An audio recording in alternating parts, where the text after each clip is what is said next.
parte dell'Associazione Culturale Sinnos, che opera a Viti da diversi anni. Ci interessiamo principalmente di studiare e conoscere e tenere viva la memoria storica del nostro paese. Lavoriamo principalmente con i giovani, con i quali abbiamo organizzato diversi laboratori teatrali dove abbiamo trattato problematiche legate sempre al nostro paese che si apre al mondo. Abbiamo raccontato la storia dei nostri immigranti nei primi del secolo scorso in Argentina, nei primi del Novecento, il periodo del fascismo a Viti, la prima guerra mondiale, poi il fascismo, la seconda guerra mondiale e così via. Diverse tematiche che comunque raccontano del nostro paese, ma non solo. Va bene, avanti. Allora, in queste nostre attività culturali abbiamo attingiamo sempre dai testi di Michelangelo Pira, che per noi è una fonte inesauribile di spunti e di riflessioni. Michelangelo Pira, due notizie, alcuni cenni biografici sulla figura di Michelangelo Pira. Michelangelo Pira, scrittore, giornalista, docente di antropologia culturale, nasce a Viti nel 1928 da una famiglia di pastori, l'ultimo di 5 fratelli, trascorre la sua infanzia a Viti. La famiglia poi si trasferisce ad Oschi, come greci. Lui invece rimane a Viti, affidato alle cure di una cugina, perché la madre muore quando lui ha appena 6 anni. A Viti frequenta la scuola elementare. Poi, sul consiglio del maestro che ne mette in evidenza le sue capacità, era molto bravo a scuola, i padri e i fratelli decidono di farlo proseguire negli studi. Così si prepara all'esame ginnasiale a Nuoro, poi frequenta il ginnasio e il liceo a Sassari e infine l'università a Cagliari. Questo è brevemente il suo percorso di studi. Inizia giovanissimo ad interessarsi del dibattito culturale e politico della Sardegna. A 19 anni inizia a scrivere sulla Nuova Sardegna, principalmente di poesia sarda, una passione che sicuramente è derivata dal padre, che è stata trasmessa dal padre Crapino, grande poeta in lingua sarda di Viti, le cui poesie sono ancora oggi cantate dai tenores. Ad appena 20 anni inizia a lavorare nel Consiglio regionale, prima come rendicontista, poi più avanti diventa funzionario regionale, lavora in regione per 25 anni. A 22 anni è direttore del Solco, la rivista del Partito Sardo d'Azione. Collabora a diverse riviste e scrive su diversi giornali. Nel 74, dopo 25 anni che lavora in regione, ottiene la cattedra di antropologia culturale presso la facoltà di scienze politiche dell'Università di Cagliari. E in questo periodo che scrive la sua opera principale, La rivolta dell'oggetto, il libro più famoso, l'opera più famosa di Michelangelo Pira, dove analizza i cambiamenti culturali, sociali e politici che avvengono nella Sardegna dagli anni 50 in poi. Scrive anche altri libri famosi su Sinnoso, romanzo di lingua sarda che ottiene il premio Rosada, Salle, Viti, Salle e il villaggio elettronico, Sardegna fra due lingue. Poi scrive diversi lavori teatrali, diverse opere teatrali, cura trasmissioni radiofoniche in Radio Sardegna in italiano e in sardo, e poi vengono raccolte nel libro Sardegna fra due lingue. Attento osservatore dei problemi della Sardegna, partecipa vivamente al dibattito politico e culturale. Muore purtroppo giovanissimo, aveva appena 52 anni, muore nel 1980. Perché abbiamo fatto questa carriera? Condonata questa carriera. Questa carriera letterario, percorso letterario, nasce nel 2018. L'amministrazione comunale chiede alla nostra associazione di organizzare qualcosa, un evento, qualcosa per ricordare appunto la figura di Michelangelo Pira nel 90esimo dalla nascita. Come associazione abbiamo progettato e realizzato un percorso letterario che comprende 22 graffiti che si trovano sulle pareti delle case del nostro paese, partono dal corso, questa è la strada principale, e ci portano verso la casa natale di Michelangelo Pira. Poi lungo il rione dove Michelangelo Pira è cresciuto, ha trascorso la sua infanzia, per accompagnarci verso Zanzio, Convento, il piazzale dove lui giocava, fino alla scuola, che lui ha frequentato la scuola elementare, il vecchio convento, dove appunto sono stati costruiti le scuole. Questo è il percorso che noi seguiremo. Noi arriveremo alla casa natale di Michelangelo Pira. Perché Sacca Minera? Perché abbiamo voluto fare Sacca Minera per ricordare Michelangelo Pira? Perché attraverso Sacca Minera, dove nei graffiti sono scritti, sono riportati pensieri e riflessioni di Michelangelo Pira presi dai suoi libri, principalmente da Sossino, da Zalle e dal Roberto Elettronico, abbiamo pensato idealmente di far tornare Michelangelo Pira alla sua esame. Michelangelo Pira che ripercorre le strade della sua infanzia, il corso, il viaggio di suo rione, e ci parla attraverso i graffiti, ci parla delle sue opere, ci parla, ci invita a riflettere, a pensare al nostro presente e al nostro avvenire. In questo percorso ci guideranno questi due giovani che ci proporranno anche delle brevi notizie che ci servono anche ad entrare meglio nei testi che porteremo poi sui graffiti. Loro ci guideranno, sanno come fare, sanno benissimo come fare. Buon percorso. Grazie.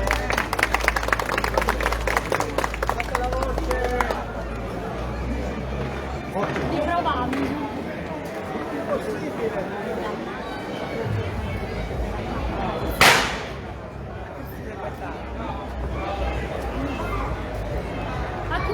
Accudite, sente dai tottue, parentes, pastores e operaios, emigratus in Toscana, in Torino, in Germania, in Argentina e in Totture. E voi, mortus in Abissinia, in Grecia, in Russia, in Libia, in Succarci, in Spirales e in Galea, in Fittate e in Campagna, pesate bonche e torrata a salire. Non sono quintotus assente caconnuti, quintotus pesamento scatapito. Accudite pesamento res assente. Io so torrata a salire. So in ocche. E voi si nuove sentisi, tu in paesese. In ocche. In occhi nuove. In ocche. In tottue ove so in tottue e in ne due. Sui stare in tottue e sui stare in ne due. Ti la conosco. Un paese ci vuole, non fosse che per il gusto di andarsene via. Un paese vuol dire non essere soli, sapere che nella gente, nelle piante, nella terra c'è qualcosa di tuo, che anche quando non ci sei resta ad aspettarti. Ma non è facile starci tranquilli. Questo paese, dove sono nato, ho creduto per molto tempo che fosse tutto il mondo. Adesso che il mondo l'ho visto davvero e so che è fatto di tanti piccoli paesi, non so se da ragazzo mi sbagliavo qui molto. Il mondo intero oggi è quel che mi pareva fosse il villaggio quando ero bambino. C'è una ragione perché sono tornato in questo paese, qui dove sono nato.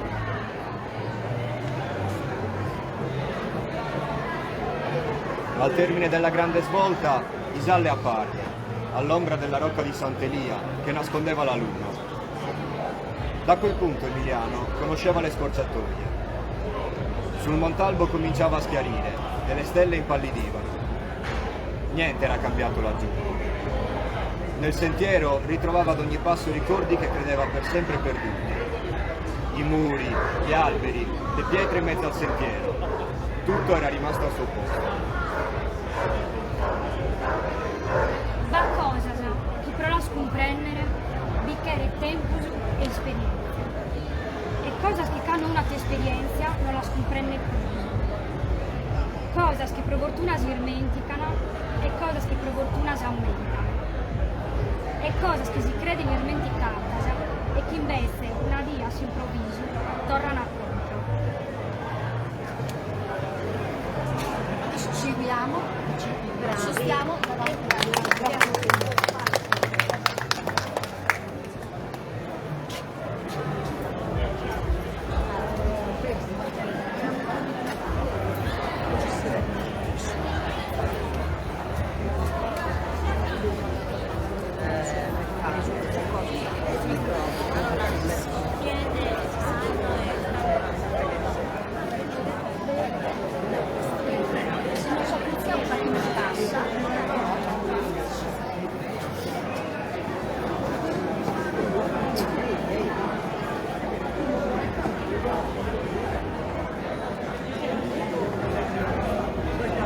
Accudite pesamento desassente, io sono tornata a Salibra, sono in Ocche, e voi su Vesesi, tu e Uvesese. Allora, questo graffito è tratto dall'ultimo capitolo di Sosinno, romanzo di Michelangelo Pira, in cui lui immagina di tornare indietro nel tempo, in un momento in cui sia uomini che animali vivevano insieme pacificamente. Salibra è un luogo fisico, identificato fisicamente, che si trova nel salto di Onani tra San Tubakis e Mamone. Ma lui lo denota come luogo ideale, cioè quello degli affetti, dei rapporti personali, e quindi un luogo identitario, quindi Salibra è l'identità. Tornare a Salibra, cioè tornare a Salibra è ritornare all'identità. Quindi lui richiama vivi, morti, persone che se ne sono andate per qualsiasi motivo, che sono invitate a tornare tutti con le proprie esperienze, con le proprie conoscenze, per dare anche un contributo al paese, quindi per ringraziarlo di averli allestiti.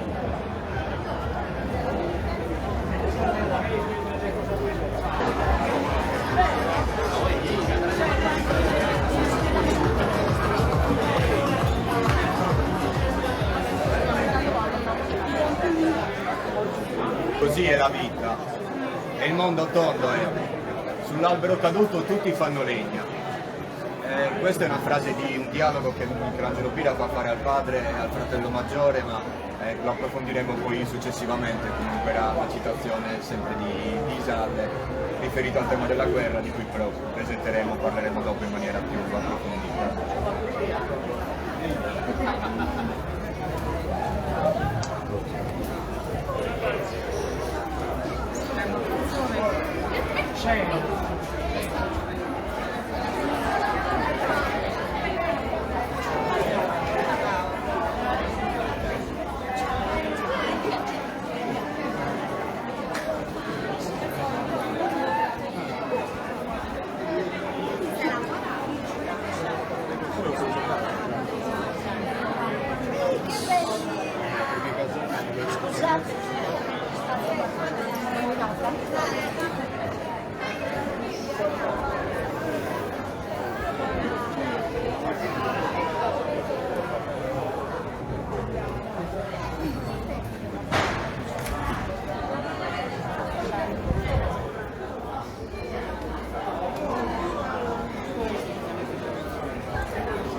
Quando fu nel corso si sentì guardato da tutti con curiosità e udì che alle sue spalle la gente si chiedeva chi fosse lui. Sentì fare il nome del padre e anche il proprio e camminò senza voltarsi. In questo brano, tratto sempre da Isalde, Michelangelo Pira ricorda i momenti in cui ritornava a Bitti. Lui da piccolo si trasferì col padre e con i fratelli a Oschili. Però più volte ritorna comunque nel paese, soprattutto nei giorni della festa, e ricorda con piacere proprio questo episodio frequente che si ripeteva ogni volta che tornava, ossia il fatto che i compaesani cercavano di riconoscerlo, cercando di ricondurlo, diciamo, ai lineamenti del padre o comunque di altri familiari. Questo perché lui aveva lasciato Bitti quando era ancora molto piccolo, e quando poi è tornato che era più grande era molto più difficile da riconoscere. Chiaramente era una persona adulta ed era diversa, e quindi ricorda proprio il fatto che le persone cercavano di ricondurre, di risalire a lui, cercando di basarsi su quelle che erano le caratteristiche fisiche del padre e della famiglia. Situazioni che si verificano.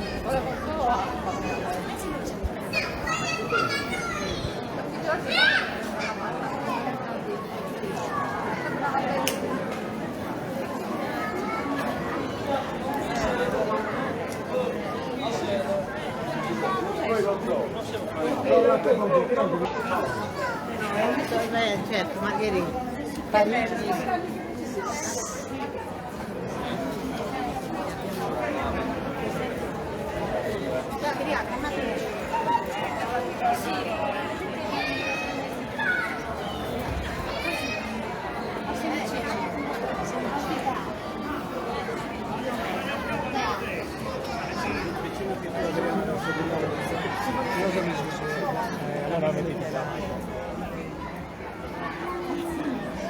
cosas que pro las comprendere bicchiere tempus experiencia e cosas che hanno una esperienza non las comprende più.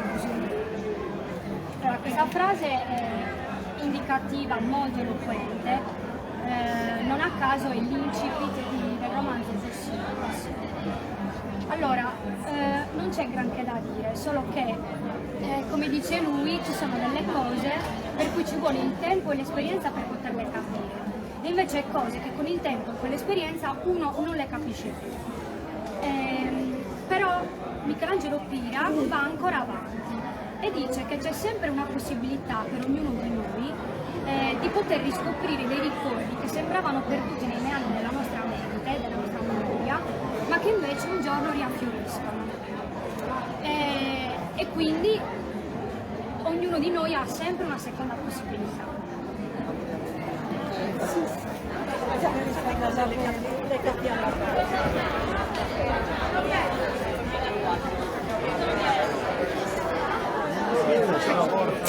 Andiamo.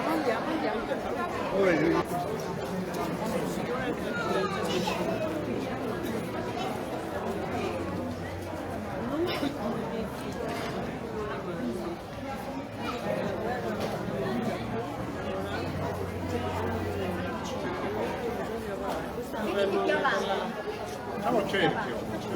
Sì, chiudiamo.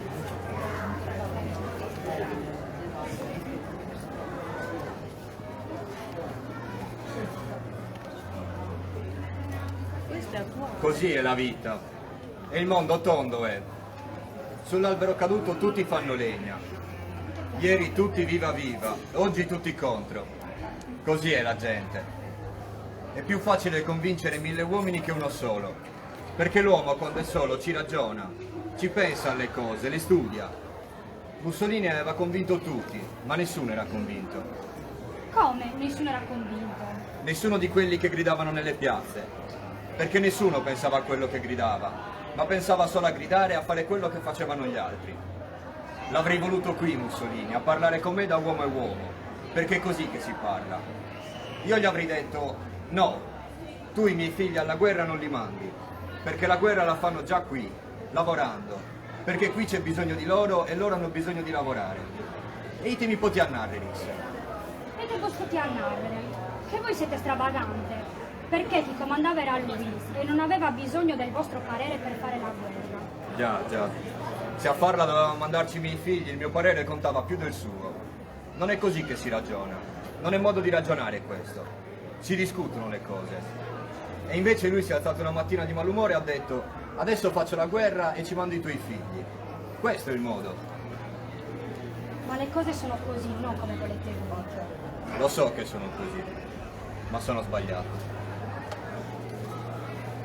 Allora, abbiamo scelto qui in questo brano un dialogo che appunto citavamo anche nel graffito di prima, è un dialogo immaginario che lui fa fare al padre e al fratello maggiore Giovanni quando già sono a Oschidi e il fratello ha appena saputo la notizia che il re ha fatto arrestare Mussolini ed è caduto il governo, è stato sostituito da Badoglio. Per questo inizia dicendo che all'inizio prima erano tutti quanti a favore, tutti quanti che elogiavano e che esultavano per le parole di Mussolini, e poi una volta caduto invece tutti quanti si ritrovano contro e sono sempre stati contro. Abbiamo deciso di presentare questo brano qui in particolare perché questa era la casa di Giovanni Battista Mameli, noto come Zio Badea, che è stato sergente maggiore durante la prima guerra mondiale, che dopo la sconfitta di Caporetto è stato fatto prigioniero dagli austriaci per fondamentalmente un anno fino alla fine della guerra, e durante questa prigionia ha scritto un diario in cui raccontava sia le sofferenze, i patimenti, ovviamente le punizioni per un campo di prigionia, ma in generale anche tutte le considerazioni proprie delle altre persone che erano con lui sull'inutilità della guerra e sul fatto che queste persone, questi giovani erano stati costretti ad abbandonare le loro case, il loro lavoro, le loro famiglie per andare a combattere in un luogo che per loro era molto distante, era veramente un altro mondo. Abbiamo deciso di parlare, di presentare questo tema sia perché come associazione culturale più volte abbiamo presentato e rappresentato in forma teatrale il tema della guerra e il tema delle sofferenze sulla guerra, facendo spesso riferimento anche agli scritti di Badea. Ne abbiamo voluto parlare anche perché chiaramente in questa sorta di viaggio che stiamo facendo nella storia del nostro paese.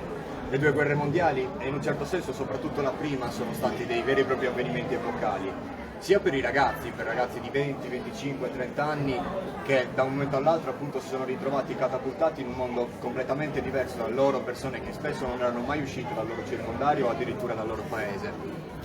È stato un avvenimento epocale anche per le loro famiglie, naturalmente, per chi è rimasto, sia per la crisi, sia per le difficoltà, chiaramente non essendoci più la forza lavoro, ma anche per gli anni passati a vivere con l'angoscia e con il terrore di non vedere più i propri cari.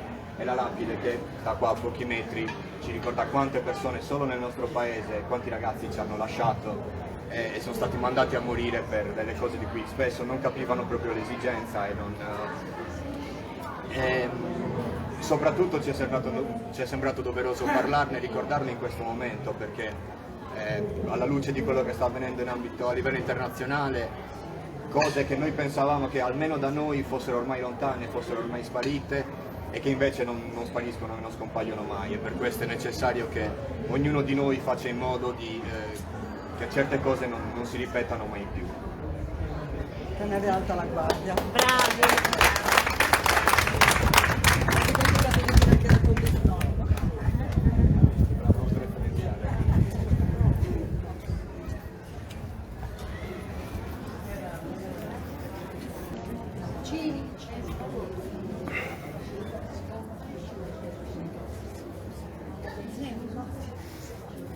Sotto il sagrato della chiesa di San Giorgio, i poeti estemporanei si scontravano in una battaglia di ottave, fino al totale saccheggio del Nuovo e del Vecchio Testamento. Questo estratto del romanzo di Isalle ci riporta in un'epoca in cui, durante le feste paesane, c'era proprio una battaglia tra poeti estemporanei. Allora, la componente sacra era molto importante, ma la componente profana lo era ancora di più. Quindi in questa piazza si svolgevano queste gare di poeti estemporanei, perché bisogna immaginare che non ci fosse il Palazzo delle Feste Italiane, ma ci fosse un porticato su cui poi si ponevano i poeti per fare queste gare. Lui appunto cita fino al totale saccheggio del Nuovo e del Vecchio Testamento, perché gli argomenti che prendevano, insomma, per scontrarsi così amichevolmente, a volte anche un po' meno, erano presi dalla letteratura classica, quindi citavano anche personalità importanti delle letterature sia greca che latina, ma anche libri importanti come il Nuovo e il Vecchio Testamento. Posso aggiungere due osservazioni così? Certo. Allora, questa era, per quelli che non sono giovanissimi come me, piazza del supermercato. Sì. Non c'erano le poste, sono state costruite dopo, e c'erano dei portici lì dove venivano i venditori, si vendeva la carne, invece era il mercato del paese, quindi era un locale comunale. E sopra c'era una passeggera lunga, c'era il centralino telefonico, e da lì, da questa passeggera, a chi hanno lo scomizio sul politico e si scontravano i poeti estemporanei che improvvisavano in sala. Sono testimone di queste cose. Non solo tu. Sì, dei Lucrati, scusa.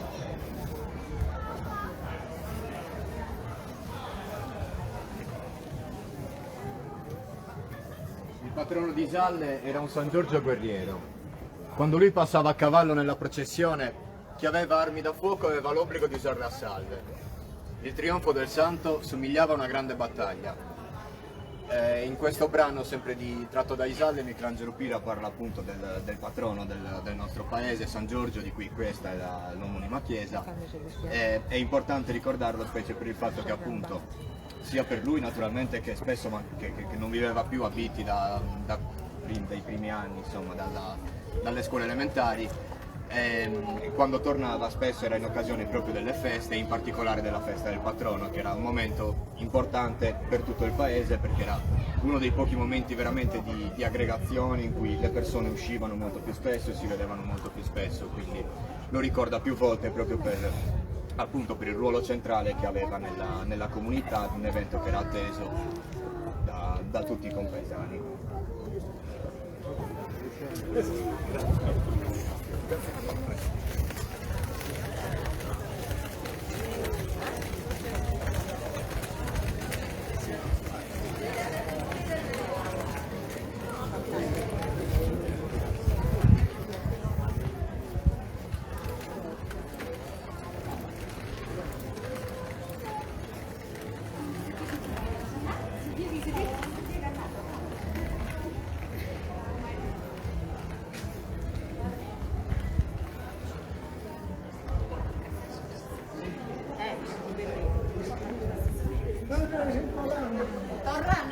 Torrannese, mi portatelo la ponnere, portatelo la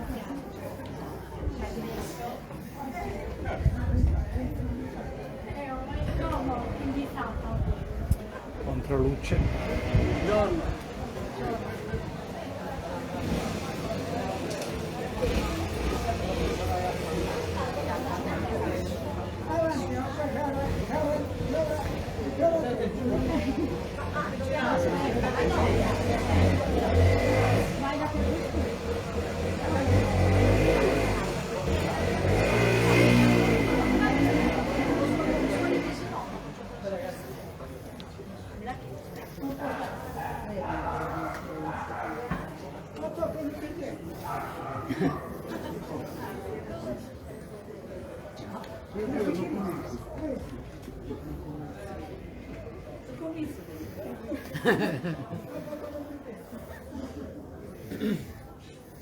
Le strade diventavano dominio assoluto dei giovani, che a gruppi si fermavano sotto le finestre delle ragazze in interminabili serenate.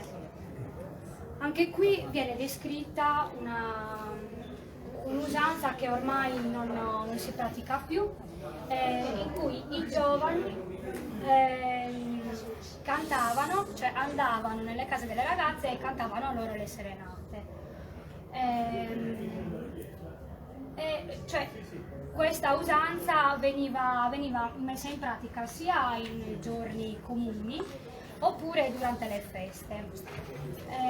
Questa pratica era ben vista dalla società, era socialmente accettata, a parte per quanto riguarda i carabinieri, che invece denunciavano i ragazzi per schiamazzi notturni.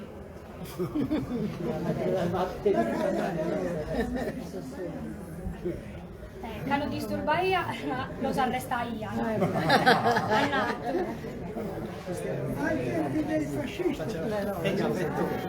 Anche ai tempi dei fascisti. È perfetto.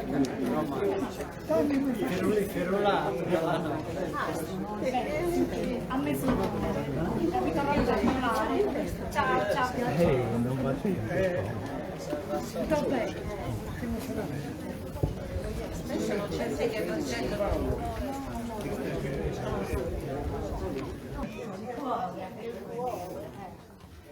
Venite giù, che vedete anche la sistemazione del graffito.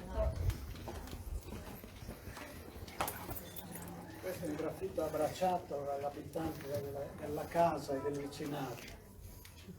La dimostrazione di come il paese ha accolto. Quando Emiliano disse che doveva andare a Sassari per iscriversi alla quarta ginnasiale, Giovanni e il padre si guardarono negli occhi e lui capì subito che tra di loro c'era qualche intesa che non conosceva. Ascolta Emiliano, l'annata tu l'hai vista, perché ti sei sacrificato anche tu a mettere quel grano. L'hai vista l'annata, non abbiamo neanche un soldo. Neppure tanto per un viaggio a Sassari. Per un viaggio a Sassari per iscriverti sì, ma poi per mantenerti a Sassari, per pagarti una pensione, per vestirti, per comprarti libri, per tutto quello che ci vuole per uno studente, soldi non ne abbiamo. Ma com'è possibile? Abbiamo provato, ma è andata male. Se non fosse stato per la guerra ce l'avremmo fatta, perché stavano andando bene le cose quando qui eravamo in 4 a lavorare. Ma adesso sono solo e anche l'anno è stato spietato. Allora non posso più studiare. Intanto un titolo ce l'hai già, è già qualcosa. E t'hanno io e teacco. Beh, adesso non devi abbandonare, questo no. ma per quest'anno a scuola non puoi andare. Quando saranno ritornati gli altri potrai studiare di nuovo a Sassari. Abbiamo cominciato e non ci arrendiamo. Intanto per quest'anno puoi studiare qui. Qui, in Cuile. In Ocche. Ti fai prestare tutti i libri e studi qui da solo. La buona volontà è quella che ci vuole. La buona volontà è custumi.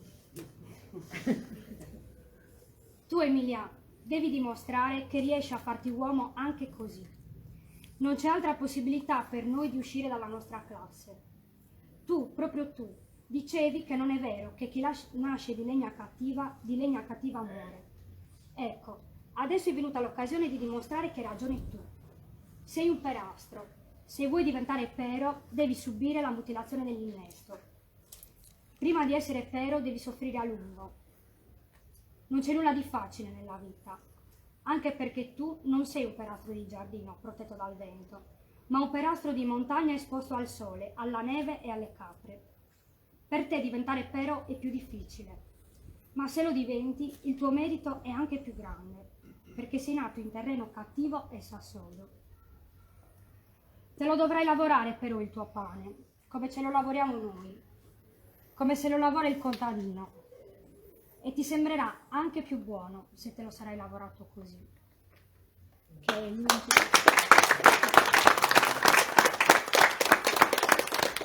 Allora, l'ultimo estratto è proprio quello che hanno deciso di inserire in questo graffito. Sono particolarmente legata a questa frase, a questo estratto, perché riassume il concetto comune, il pensiero comune a molti sardi e a molti bitesi, per cui studiare era molto difficile, era un lavoro a tutti gli effetti. Qui ci troviamo in un contesto in cui i fratelli di Michelangelo, di Emiliano quindi, sono in guerra e solo uno, il maggiore, è rimasto con il padre a lavorare. Perciò in questo momento Emiliano, Mialino, si scontra purtroppo con la durezza della vita, cioè la povertà e l'impossibilità di mandare un figlio a studiare. Quindi questa era una condizione molto comune a Bitti, ma anche in tutta la Sardegna. I poveri e gli analfabeti e i semianalfabeti erano numerosi, perciò nacque l'idea, cioè si diffuse l'idea per cui si investiva solo su un figlio per farlo studiare, mentre gli altri dovevano mantenerlo per, insomma, nei suoi studi. Questo perché? Perché lo studio, quindi l'idea di cultura, di istruzione, a Bitti e in Sardegna è stato sempre percepito come un mezzo per emanciparsi socialmente. Quindi l'emancipazione sociale, l'elevazione sociale di una famiglia e di un figlio avveniva solo ed esclusivamente attraverso lo studio. Perciò, insomma, le condizioni di durezza e lo stress psicologico, che non era contemplato all'epoca, furono delle condizioni molto importanti per determinare il carattere testardo degli studenti sardi. Infatti gli studenti fuori sede sardi sono persone molto determinate nel perseguire il proprio obiettivo. Non vorrei sminuire i studenti di altrove ovviamente, però questo determinava un senso della responsabilità, un senso del dovere e una diversità di concepire le possibilità che si potevano avere, che ha reso questa caratteristica nei sardi molto rara. E niente.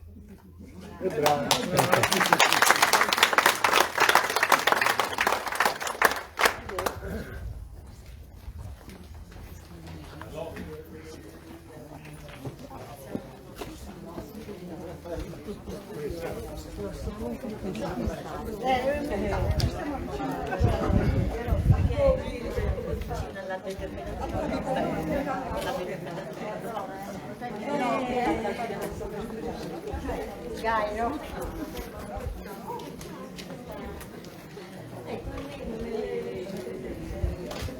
No,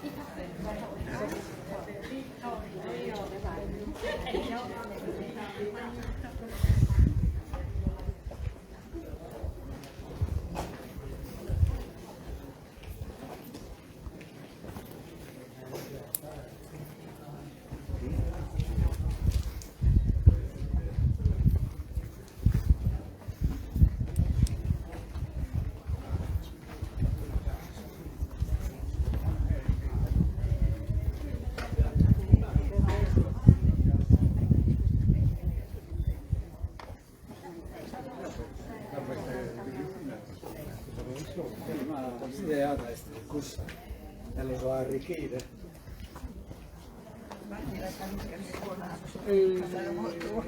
Ieri no,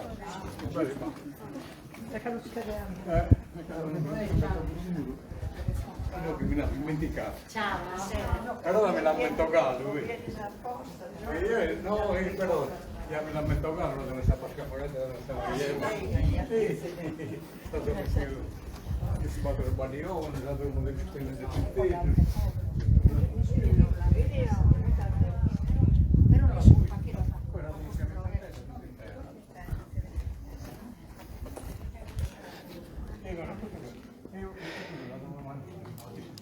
La vidi, questo facciamo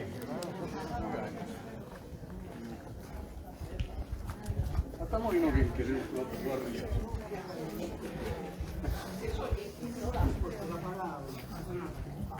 No, anzi soy el schizzo, dai.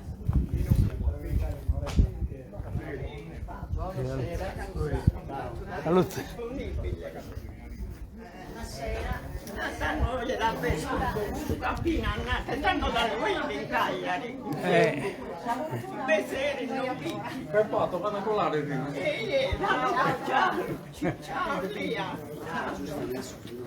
Devo stare in occhio, mi vediamo, ciao.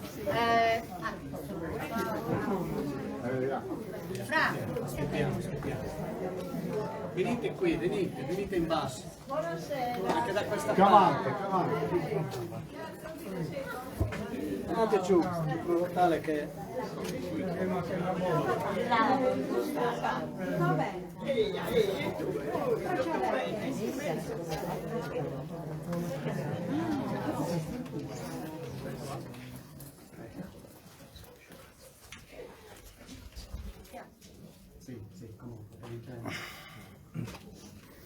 Bichere tempus pro diventare un arbore manno, commente binnechere pro diventare umine. Anche in questo caso Michelangelo Pira fa di nuovo il paragone, come nel dialogo che abbiamo letto in precedenza, tra lui che cresce, passa dal diventare un ragazzo a diventare uomo, e fa lo stesso paragone con un albero. Un albero, lui prima parlava dell'albero di Pero, il cognome era Pira, quindi era anche voluto almeno in parte, e cita soprattutto il fatto che lui non è nato comunque in una famiglia povera, che hanno avuto delle difficoltà per potergli pagare gli studi, per poterlo far crescere, e quindi allo stesso modo lui si sente come un albero che non viene però coltivato in un giardino, che può crescere con tutte le cure e le attenzioni del caso, ma che invece è costretto a stare a combattere le intemperie, le difficoltà della montagna. E appunto questa metafora è molto importante proprio per il fatto che, come per l'albero che una volta che supera queste difficoltà cresce, diventa forte e rigoglioso, allo stesso modo anche per gli uomini le difficoltà e le sofferenze nel corso della vita ci aiutano a crescere e a diventare persone complete e forti, appunto, più valide. Abbiamo dato un'informazione su come commentamo su pintato sul graffito. Cannos amministrazione comunale nos ha dato incarico di realizzare un'opera per aumentare a Michelangelo Pira. Abbiamo separato questa tecnica, invece di una pittura su tempera, abbiamo separato sul graffito su intonaco, a maniera che aerete prosu durata in suo tempo. E il graffito è stato sterrita di ingrosto nieddu sa prima, e uno secondo ingrosto a rene a carchina, che prima di assuttare si biscriete sa paraula o su disegno che uno cherete, e a ultimata si pone ne paie manzas de colore, de terra naturale, costruita in Solmontese e pintata a pintura a frisco.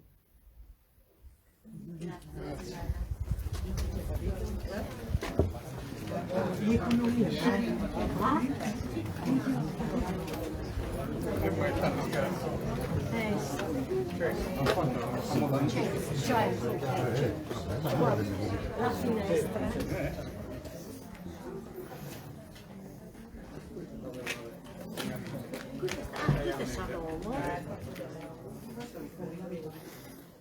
Venite qua che c'è spazio. L'ombra. No, l'ombra. È tutto l'ombra. Ma no.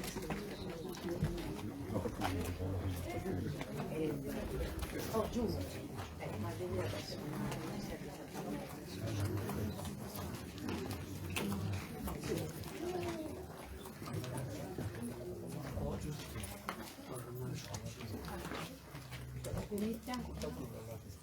Allora, questa è la casa natale di Michelangelo Pira. Come vedete è una piccola casetta che adesso non appartiene più alla famiglia, ai figli di Michelangelo Pira, ma è di proprietà dei parenti, di una cugina di Michelangelo Pira. Qui nel 96 l'amministrazione comunale ha fatto preparare questa targa in ceramica realizzata da Francesca Cossellu, un'artista vitese, dove è riportata una frase tratta da Sussinnoso che descrive il vicinato, il rione dove Michelangelo Pira è nato. I graffiti continuano, non si fermano qui. Qui abbiamo scelto di rappresentare graffiti che ricordano la figura della madre. Lui, come vi abbiamo detto prima, rimane orfano a 6 anni.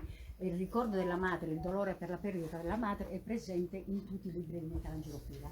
E allora qui si riporta un graffito che ricorda la madre e lì è stato realizzato un affresco che ricorda lo stesso la madre, Teresa Raspa. Qua dietro c'è Teresa. Sì.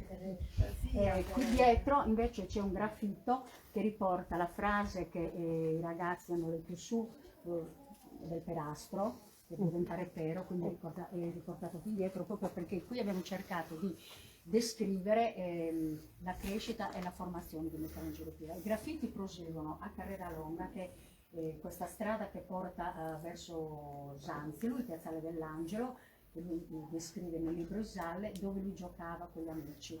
Proseguo ancora verso Cadone, che è il rione dove lui è cresciuto, allevato appunto da una cugina, e anche lì ci sono dei graffiti. I graffiti poi continuano e ci accompagnano verso la scuola dove lui ha frequentato. Prima di dare la parola o dopo, cosa dici? Adesso? Allora, Diego ci spiega anche, perché qui sono stati realizzati anche dei murales, poi vi dico due cose: i ragazzi poi leggeranno qui 2 brani molto importanti, uno tratto da Sussinnoso, dove lui immagina il padre che va a registrarlo alla nave quando è nato, immagina naturalmente che possa essere successo in quel modo la sua registrazione all'anagrafe, e poi un brano molto bello sulla madre. Due cose dice Una Diego. piccola informazione, riferendo una informazione breve per quanto riguarda la tecnica del graffito. Abbiamo scelto appunto la tecnica del graffito storico per fare in modo che quest'opera rimanesse il più possibile a lungo nel tempo. Come si realizza il graffito? È un procedimento dove sono presenti 2 o più intonaci, in questo caso 2 intonaci. Il primo è realizzato con terra, calce e ossido di ferro nero, e il secondo calce e sabbia, sul quale prima di asciugare si incide la frase scelta per ricordare il percorso. Questo per una precisazione, per coloro che magari non hanno capito molto bene la prima definizione in lingua sarda. In questo spazio sono presenti, come potete vedere, diversi dipinti murali. Oltre alla targa realizzata da Francesca Cossellu, che come amministrazione comunale abbiamo commissionato nel 1996, vicino nella casetta nel 1981 è stato realizzato questo dipinto murale con questa contadina con una frase di un personaggio fuori campo che dice: 3000 anni fa che una emine no che di sanne studiamo si storia sarda pro conoscere sul tempo scolato e pro comprendere sul tempo de oie. C'è sempre nei dipinti e nelle cose che riguardano Michelangelo Pira l'importanza dello studio e dell'apprendimento per la crescita e per l'autonomia e l'indipendenza personale. Dall'altra parte invece abbiamo realizzato con un laboratorio, prima con un laboratorio teatrale realizzato dall'Associazione Culturale Sinnoso, rivolto ai ragazzi che avevano un'età che andava dagli 8-9 anni fino ai 22 anni, un laboratorio qui in questa piazza dove si raccontava la storia del paese, compresa anche la guerra, compresa anche il diario di Badea, Giovanni Battista Mameli, medaglia d'argento durante la prima guerra mondiale. E qui abbiamo realizzato assieme a Francesco Del Casino 2 episodi presenti nel romanzo Isalle. Quando Michelangelo Pira dà finalmente l'esame da privatista 2 anni in uno e lui decide di rientrare in paese, litiga con i fratelli perché i fratelli gli dicono: che ci vai a fare al tuo paese? E lui dice: voglio andare, voglio vedere i miei amici, i miei parenti, ho nostalgia del mio paese, dopo 4 anni finalmente potrò riabbracciare tutti gli amici e tutto il vicinato. Litigano, naturalmente gliela danno di santa ragione, proprio il giorno in cui lui è promosso, ha vinto la sua lotta, diciamo così, no? Tanto che il padre dice al figlio: ma proprio oggi gliela devi suonare, no? E lui parte l'indomani, si stacca pala, trova un passaggio come una camionetta di americani, lo portano fino a Budusò e da lì a piedi, durante la notte naturalmente, si ferma a riposare, ma si addormenta senza saperlo. E a un certo punto passano 2 carri che trasportano legname e gli dicono: ma tu chi sei qui? Hai problemi? Stai male? E lui dice: no, mi sono seduto per riposare e mi sono addormentato perché il viaggio è lungo da Oschiri fino a Bitti. E a un certo punto gli dicono: guarda che così muori perché la rugiada ammazza, insomma, no? Devi stare attento. E a quel punto lui si sveglia finalmente, si rimette in cammino e arriva a Bitti la mattina presto, quando spunta il sole sulla colle di Sant'Elia, e lui nel romanzo lo racconta. E Francesco Del Casino appunto racconta a grandi linee in una immagine, diciamo così, un'immagine esemplare dove sono presenti molti momenti del racconto che vi ho raccontato io. E dall'altra parte una contadina e un ragazzo che gioca. Ecco. Questo è come un luogo sacro per la cultura del nostro paese, la cultura della Sardegna e la cultura del mondo intero, perché questo noi pretendiamo dalla sua opera. Grazie.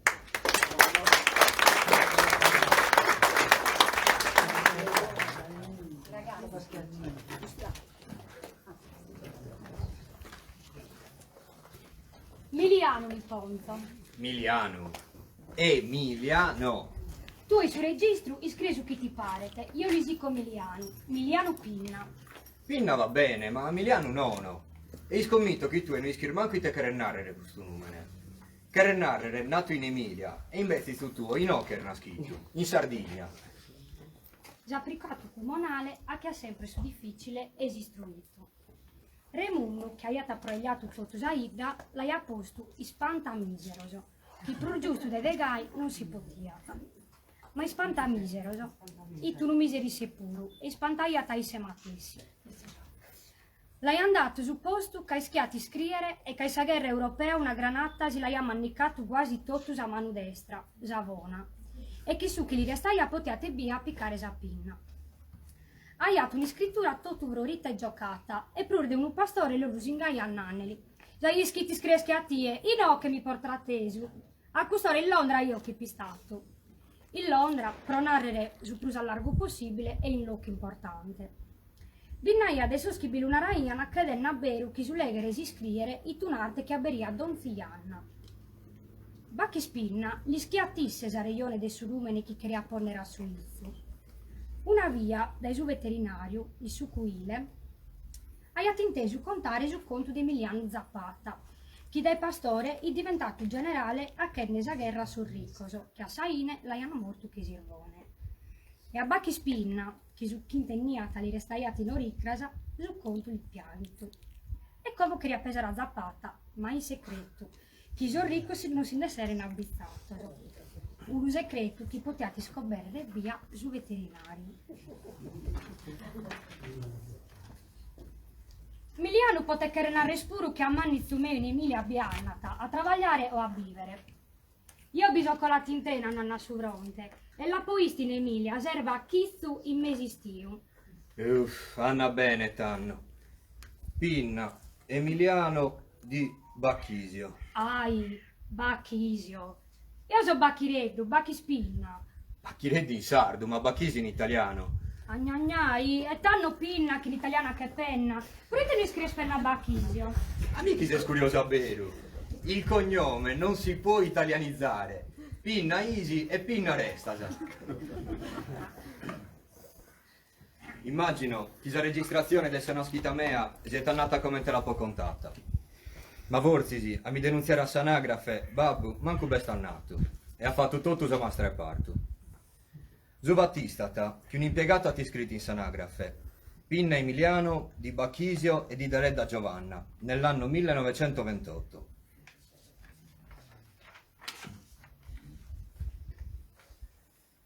Morta mamma, zenne minore, da esorsese esordecannoso, ischiocchi povio, e carchi cosa, paccu, de che ippo, camiluna raiana sosateroso.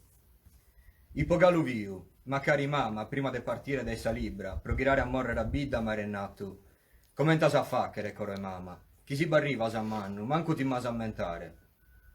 E ippo viu, e devio si chiede a vivere pro ammentare a issa. Diventa io mannu cantucherio, don si die, e lepore, se coniglio, se zilicherta, se colovra, se puzzone ermitimiano. Vivio de contoso, totu ocroso e totu ricrasa. Ma de mene, no io nuda de contare mie mattessi, si non chi po orfano. Ippo unu, né viu né mortu, unu sonnu, unu pensamentu, una domo ve sosatteros intraiana commente cheriana, vioso e mortoso. Miranne a mamma in sa cucchina, zeita che ne emmo, chi sa conca, con la io nottese, e diese, e chitasa, e mesese, e annoso, e isavitta.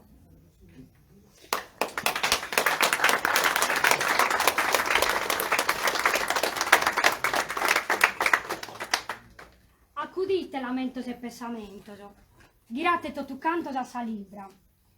Zonate trumbas e tamburoso, zunchios e chiterrasa, corros e sonettese, e voi limbasa, ispertate. Tu e muli a mare, e tu e puru vento. Voi stronita si scappate, poso. E tu e chiccula canta, no, scusate. E tu e chiccula canta, e tu e risponde e tortura. E tu e rigu.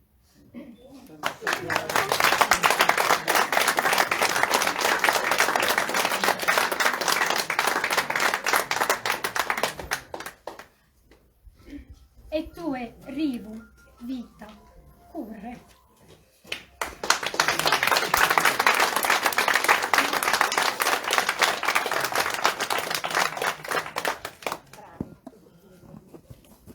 La parola a Franco Giolini.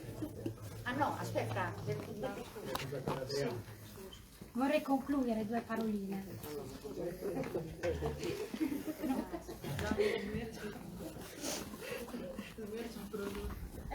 Michelangelo Pira rappresenta per me un esempio da sempre.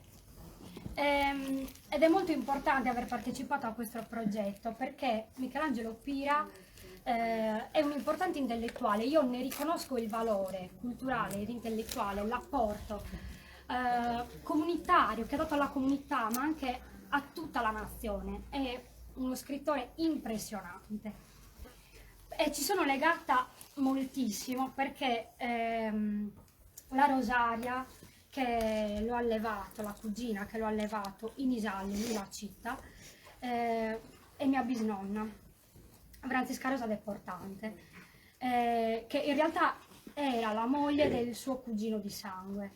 Quando Michelangelo Pira dette a mia bisnonna la notizia che Rosaria era proprio lei, a lei fece molto onore e lo fa anche a me.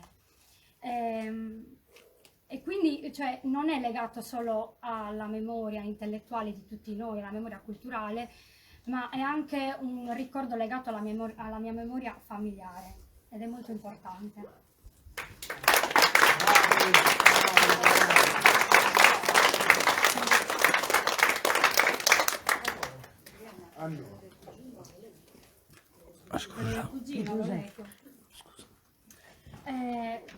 Volevo anche leggere delle parole che mi sono state lasciate da Giuseppe Pira, il nipote. È figlio di Giovanni, il fratello maggiore, quello che abbiamo citato spesso in questo cammino. Saputa di questa esperienza, dispiaciuto perché non potesse esserci, mi ha lasciato delle parole da potervi leggere.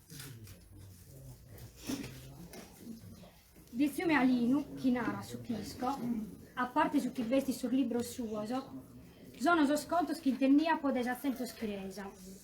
Canno a su passizza i su curso, impara a sus amicos suoso, a reionanne de politica del progetto di rinascita, che los intenniata restaiat incantato della passione di questa troppa intellettuale. Io l'ho condotto poco tempo, sul periodo della rivolta dell'oggetto, i bendita Oscri a conferenza, a travia canno sopennita a Cagliari pro sa visita eleva. Sono stati in domosua una chitta, incantaia poi io puru, serbanne su modo suo de acre chi so suoso. Vinza scannacchiato osservazione, chi cudu sorriseddu de che pote fa che sempre de mastro. Io potagia anche solo custosamente, chi sorfrattesa poi istu chi su carrer vene i dei spantu. In oschiri, quando capita di piccare a reiuno dei mialino, si de sorgoglio e sazzente, vinza che non attintesu solo allumenata. Si l'hanno appropriato commento schiresu, orgoglio sorocuro. Atteru di aggiangere non mi ne suveniti, mi dispiace di non mi poter venere, bo salute e bo abbraccio tutto cantoso, so sempre crappino.